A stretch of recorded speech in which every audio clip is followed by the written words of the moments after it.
Morning conversations about things of interest to you. If you'd like to be a guest on Coffee Talk, just email us your information at wpkyonline@gmail.com. We're proud to call Caldwell County home. WPKY. All right, here we are with the sunshiny morning. Oh my gosh, it is so pretty out there. And, you know, it's like, what, 51 right now? No, gosh, it jumped up. It's 56 right now. And just absolutely beautiful out there. Having to remind you, WPKY is, I just talked about this morning, so you may not have heard me. WPKY is joining King's Kitchen to provide hot meals for the summer for your young people. There'll be a fundraiser right here at the radio station on May the 2nd to generate cash and food. Stop by. We're located at 1025 West Main Street in Princeton. Drop off your donations from 8 a.m. to 5 p.m. That's on Thursday, May the 2nd. And help provide King's Kitchen with enough food to feed the children of Princeton, Fredonia, and Caldwell County.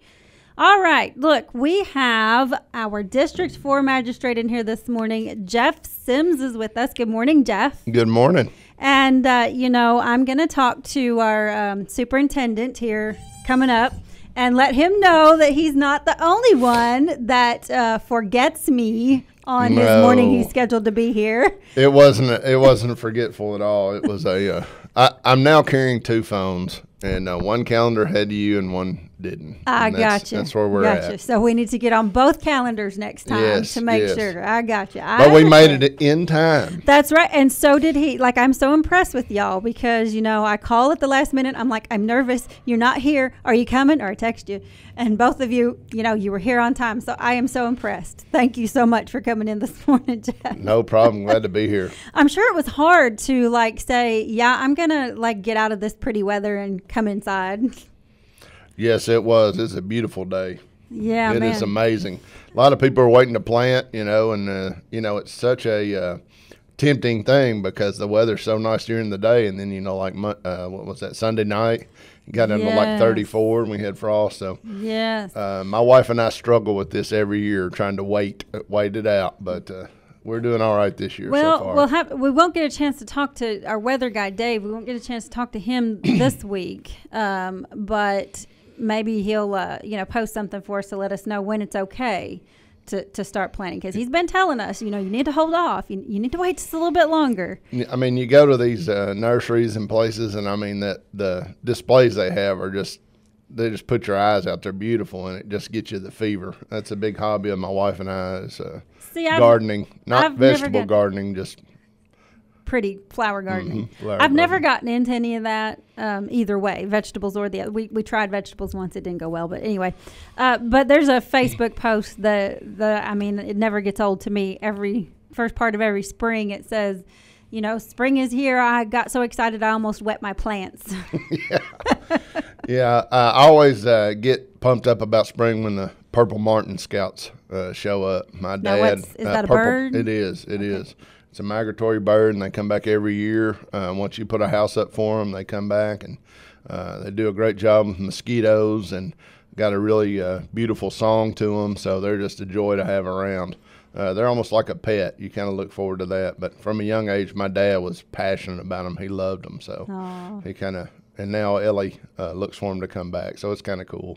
I enjoy the hummingbirds. Yeah. At my other job, have you know, letters on the door, and they're red letters, which I think red is somehow an attractant to hummingbirds. And so it's fun to sit there and watch them. It's almost like they're sitting there reading the door. Okay, right. Are they open now? What are their hours? It's neat. Yeah, I like hummingbirds. And of course, a big thing that this all signifies that people of Caldwell County will be excited about is the intense amount of work going into paving. Aha, yay! The asphalt plants are starting to fire up. So I believe, and this isn't in my district, but I believe late last week, I think it was Brown Hill Road was the first of our county roads to be paved. So that process is starting to get going. So I know that it's been a long winter, and potholes have been fierce this year. It's probably been our worst year that we've had in a long time for that occurrence, for those potholes, and at every level of government, federal, state, and local government. So everybody is happy. You think that's from the all the rain we had? Rain and freezing thaw cycle. Oh, yeah. okay. What happens is that, and I did a little video on Facebook a couple months back, but that creates a void underneath the freezing thaw cycle, along with the saturation from the rain, and because those, our pavement's all permeable, so it allows that moisture to transfer through it, so it gets trapped underneath. As that freezes, the ice expands and kind of builds it up, and then as it thaws out and goes away, then that creates a void underneath, and it can't handle the weight. So, and then we were fortunate this year, or we would have been compounded it quite a bit, because we didn't use a lot of salt and a lot of brine, and that is always detrimental to the roads. Yeah, it just breaks down the things that hold it together. I have noticed that, of course, I travel all interstate. I don't really get on the Caldwell County roads much, unfortunately, but I travel all interstate on the way here. And there's a section of, let's see, I guess I'm on 24 by this point. There's a section of 24 that I always drive in the wrong lane, the slow lane or the fast lane, because the potholes are so darn bad on my lane. And, that's a little bit of a compounded problem, because due to the travel and the weights that those interstates undertake, a lot of people don't think about those are concrete sections. So that is a whole other undertaking. It's not like we have the opportunity to lay a layer of pavement over the top. They have to chisel up and beat it out and close the road and go to one lane and replace a section at a time. So it's very labor intensive for them, but the length of time that they're in service and the beating they take, it's a good opportunity for them. And it's a pretty extensive stretch that I'm talking about too. That's going to be, and it goes well into over in Trigg County. Between Caldwell and Trigg County, there's quite a bit that they're going to have to do on that section of I-24 coming up. And I'm not aware of the plan, but I know there is one. So yeah. It's going to be a lot. I figured one of these days I'm going to be driving down the road and it's going to be one lane. All of a sudden, I'll probably see the news release on it, but still. Right. I won't pay attention to it, and then it'll sneak up on me, and all of a sudden I'll be like, oh, crap. About the time the Tennessee River Bridge gets completed, it'll be. Yeah. Man, what is – so I posted on their Facebook, and they never did answer me, but I was curious what's going – you're talking about like exit 31? Mm-hmm. Yeah. So – and they haven't – they've had all lanes open for quite a while now. Mm-hmm. But – I'm curious what's going on there, because it's been closed for they've been doing work on it for a very long time. Mm-hmm. So do you know what I exactly I don't know the extent of what all they're doing, the remediation. There was just that collapse that they had down in Tennessee. I don't know if you've seen that a couple of weeks ago. They had an overpass collapse down there with a vehicle on it. So I think testing mechanisms on both sides, employing ultrasound and different things to do inspections, and as the remediation process to especially bridges goes on, that they do a lot more testing and a lot more structural engineering work. So in essence, it's a really good thing, and I'm not, making excuses. I can't comment that that's all that's happening, because I just don't know. But just so people kind of use that thought process, Kentucky right now is doing the Bridging Kentucky program, and the state's leading that up, and that's 1,000 bridges they're doing this year in the Commonwealth. So that program is going to affect, I want to think 4 bridges in Caldwell County. It's 3 or 4, but there's some counties that have 20. It's an epic. I know Marshall County, there's several down there, because there was a lot of wooden bridges down there. So everyone is extremely busy already this year, trying to get wound up for all these things that are going on as far as infrastructure, which, that investment is super critical. And while I'm at that, before I forget, the tentative dates, and this is a big thing for everybody in Princeton and Caldwell County, is Maple Avenue is tentatively scheduled for mid-May, I believe, for repaving. So all the sewer work and everything, James Noel and the city water department have done an exceptional job coordinating all that. And I know it's been a hassle for people because it's rough. But again, in the wintertime, it doesn't do you any good to do the repairs. You got to wait for the asphalt plants to open. And so that repaving is going to take place around the 15th of May, and that's a tentative date. You know, weather's a big player in that, so don't hold me to that exact date. And then, while that's important, is around the 1st of June, 1st to the middle of June, the Casey's Corner right out here by the station that is cornered by US 62 West, 91, and right there at Casey's, Tri-Shoes, and here at the station, that intersection with the railroad is going to be closed for approximately a week. You know, that's going to be a tremendous rerouting of a ton of traffic, especially for our industrial partners, and they're aware of that. Hydro Gear, Treehouse, Body Coat, Special Metals, not Special Metals anymore, but all those facilities are aware of that for not only employees but also for their trucking, and that's the kind of things that you got to have an eye out for. We wanted to make sure, and coordinating with James and CODA and the city, that we didn't have Lafarge and the state shutting down this corner at the same time it did Maple Avenue. So okay. Those are, and that's why our cooperation era that we're in with the city of Princeton, the city of Fredonia, and the county is so critical, because it helps government function for the people, and that's, you know, that's why we're all elected, and that's why we're here. So I can't say enough about how excited I am that spirit of cooperation is ongoing with those groups and those departments, because it just makes things go so much smoother. Yeah, and I know that you know, when I first came here, it was an election, and so everything was changing, and there's a lot of newness in office this year, and so that seems to be going smoothly. That it is, you know, and when I say that, we all face the same burden, and that burden is the pension crisis. You know, people have talked about it being looming, and things are coming, and this and that. Well, folks, you know, it's here.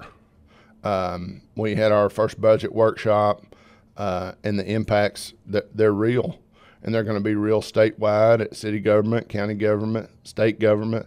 It is a true representation of a trickle-down impact. So, you know, we're just trying to do what's in the best interest of all citizens of Caldwell County and the taxpayers, and just make very honest, very responsible decisions with that money and the monies that we have to set aside to help fund this obligation. In what ways have you seen the effect? Well, county contributions are going up. The legislation that was in place to help, and it doesn't affect the county as much as it does some of the entities within the county. So our health department, for example, and I can't quote the House bill, but Governor Bevin vetoed that due to some of the language that was in place last week. And what that did was it provided protection to what they call quasi-government entities. And that, in essence, took away the protection of, say, if they're paying a 22 cents on the dollar, for every dollar in pay, you're paying 22 cents retirement. Okay. Without that protection, that could go to 83 cents on the dollar, just as a very boiled down version of this. And then that's not getting into the hazardous duty and the other aspects of the pension obligation. But that obligation is significant. We are budgeting for it in a way that we're trying to accrue those monies to cover that without really knowing what that number is yet, because of the limbo of the legislature and the laws that are in place, so on and so forth, ahead of that special session that's supposedly being called. We don't have a good gauge, and that goes for every part of government that has to do a budget. That goes for the health departments, that goes for the road departments, that goes for sheriff, police, fire, so on and so forth, Department of Education. So it is a systemic problem.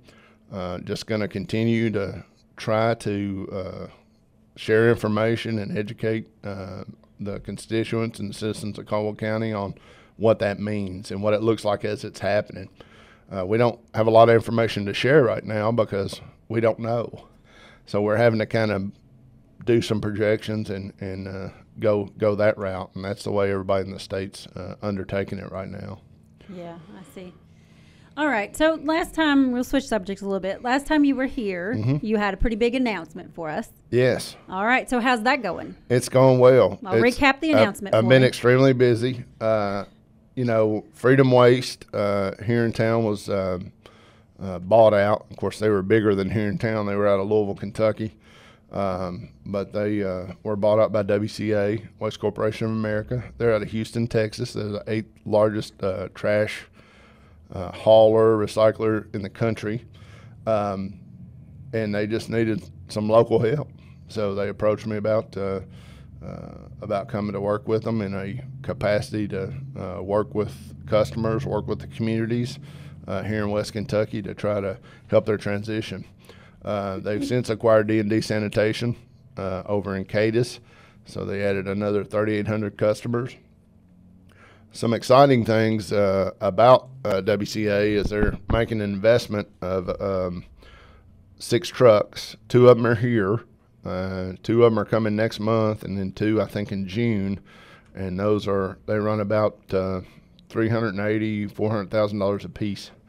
They are also doing improvements here at the local transfer station. That's going to involve local contractors. They're adamant about that. So we've been getting bids and doing some stuff like that. So I feel comfortable that anybody that's seen service issues or problems in the past, they're starting to see a change, and hopefully we'll continue to see that. And that's part of what my role is. And yeah, and I know because the last time you were here, you gave out your number. I did. And so how is that going? Have you had... Between I've got my 2 phone story I told you. One's a Magistrate phone, and one's in the trash phone. And people are passionate about their trash. They want it taken away, and they should be. And I was going to say that's good because then we don't have to talk to Dickie about. It is, and it's good. People don't understand the impact and how that cycles sometimes, but for me, it was mutually beneficial because I could help 2 things. Because I have I've abstained from any of the discussions, contract discussion, anything with the county. I've removed myself totally from that discussion pattern, recused myself from votes, and so on and so forth, and will continue to do so. However, it is, people don't realize the connection of you have trash pickup out in the county. Somebody doesn't bag all the waste that's in the can. Well, that arm on that truck, it dumps that up over about 12 feet high into a bin. Well, when that trash is loose in the can and it's not bagged, then there pieces of that trash can, if it's a windy day, a crosswind, whatever, it can blow onto the back of the truck where it's not in the bed itself, but it's out on top of it. Well, it'll drive off, and the driver doesn't see it, and it blows off onto the road. So that trash blows off onto the road.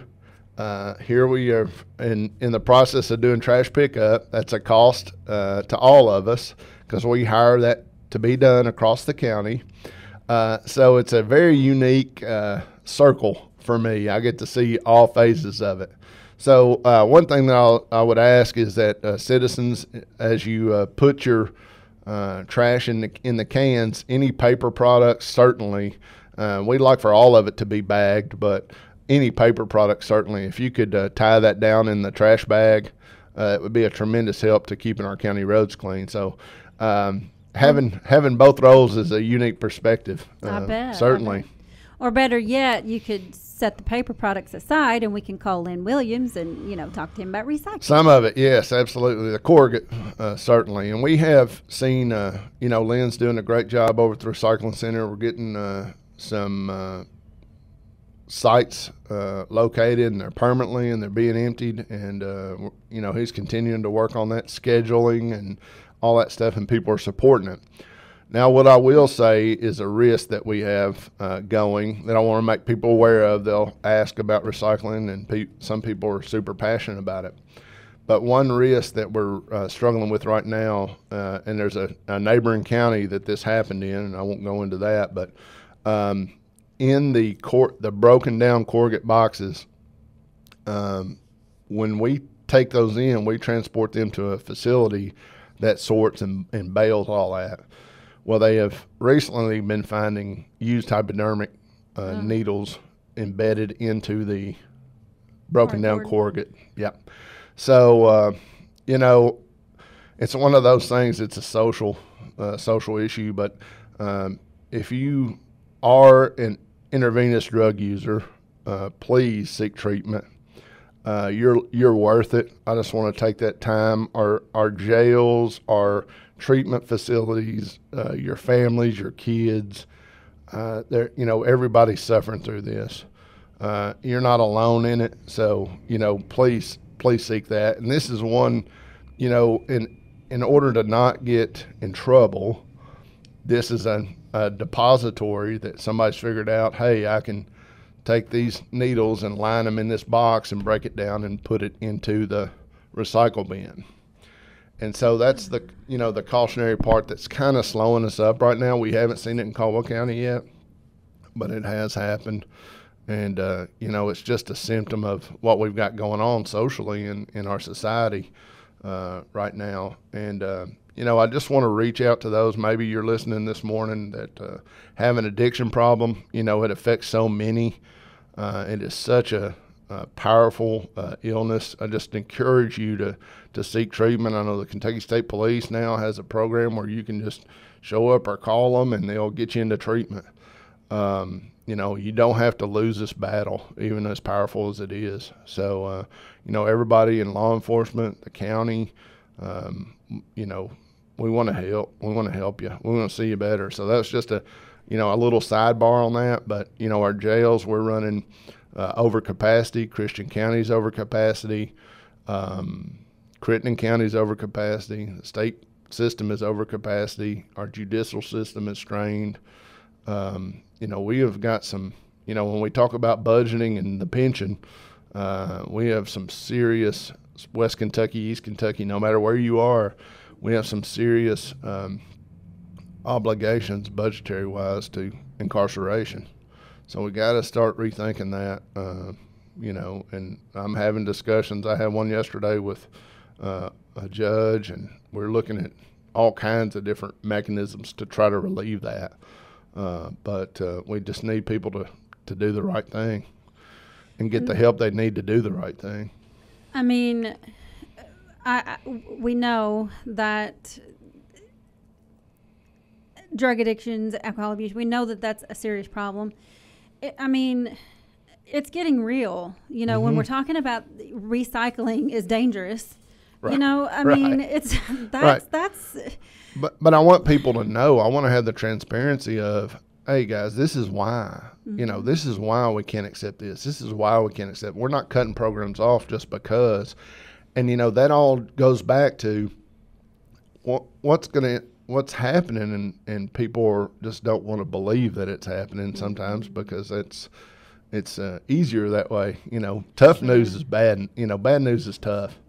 But what it's going to happen is these things continue to progress, it's going to attack the programs that you really love. Mm-hmm. And that's what we're starting to see. And I hate it. Mm-hmm. But what happens is when you have to fund incarceration or pensions to a level that there's other programs that just can't survive because there's no way you can't fund them. You probably can't even tax enough for them. Mm-hmm. So that means that these things and things that we've always had and things that sometimes we've taken for granted have to, they just have to be done away with because you can't fund them. I wish I was smart enough to figure out a solution, to figure out how to help people with addiction problems. I wish there was something, that I could say, this is what we need to do. Let's make this happen. Yeah, and the little research that I've done, especially with opioids and just where we've gotten with that and all the blames that could be assigned to that, the bottom line of it is that once, and this is for the young people out there, once you try this, and those opioid receptors are, the opioids fill those gaps, they stay full, and your body just makes more and more and more and more and more. So your desire for that drug never diminishes, it only increases. So it is